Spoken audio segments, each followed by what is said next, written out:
Nepal's Gen Z demands reform. As country begins new political path, Nepal's deadliest outbreak of political violence in decades has led the country to a new dawn. Early last week, mostly Gen Z protesters took to the streets of Kathmandu and other cities, prompting Prime Minister Khadga Prasad Oli to resign on Tuesday. Former Chief Justice Sushila Karki has replaced Mr. Oli as interim Prime Minister, tasked with holding a new parliamentary election and becoming the first woman to lead the Himalayan nation. Nepal's new interim leadership faces a daunting challenge of steering a fractured nation out of its most turbulent period in decades, but it's also left the country with damage around the capital. Security forces fired tear gas and rubber bullets to disperse the protesters, some of whom torched state buildings, including the Supreme Court, Parliament, police posts, politicians' homes, and private businesses.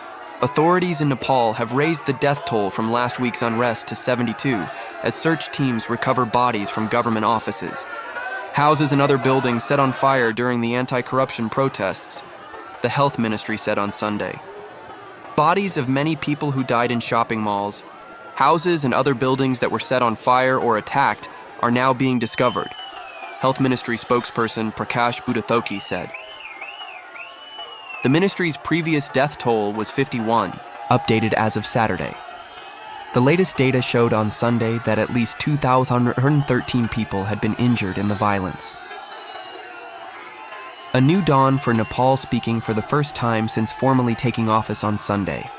Ms. Karki said she would be in the post for no longer than 6 months, the BBC reported. She has also said the government would pay compensation of 1 million rupees, around $17,000, to the families of those killed in the unrest and provide free treatment to the injured. The next step is for Ms. Karki to form a cabinet. And Ms. Karki began work in a building close to the Prime Minister's office, which was set on fire during the protests. "We must now engage in rebuilding the destroyed structures," she told senior government officials, state television reported. The unrest has battered Nepal's already fragile economy. Estimates compiled by hoteliers, auto dealers, and major retailers suggest nearly 10,000 Nepalese lost their jobs overnight as violence spread, the Hotel Association.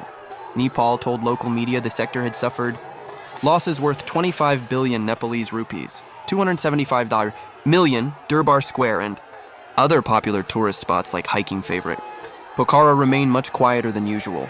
Charred hotels, blackened by smoke, and burned vehicles are common sights across the country, not just about removing one. Leader protesters in Nepal are demanding sweeping investigations into a series of high-profile corruption scandals they say have hollowed out the state and enriched political elites. Among the most notorious is the Airbus A330 deal, in which Nepal Airlines purchased 2 wide-body jets at inflated prices through a murky arrangement. Corruption has remained unabated, spreading all over Nepal. Nepali Australian man Dhruba Hari Adhikari told the ABC, Mr. Adhikari, and others called on the government to set up an independent commission to investigate corruption under the former Prime Minister. There are 12+ laws to punish corrupt officials, and there are 6 government agencies to curb corruption, he said. For many young people, the scandals symbolize a system designed to protect the powerful. I think the next step would be to restore these heritage, the public properties which have been damaged, said youth social activist Ajit Bhatta. I think many of the young people are demanding to disclose the property of the previous government leaders. I think this was also necessary. Protesters say their Gen Z-led movement was not just about removing one leader, but about reforming the system to ensure accountability and protect Nepal's future.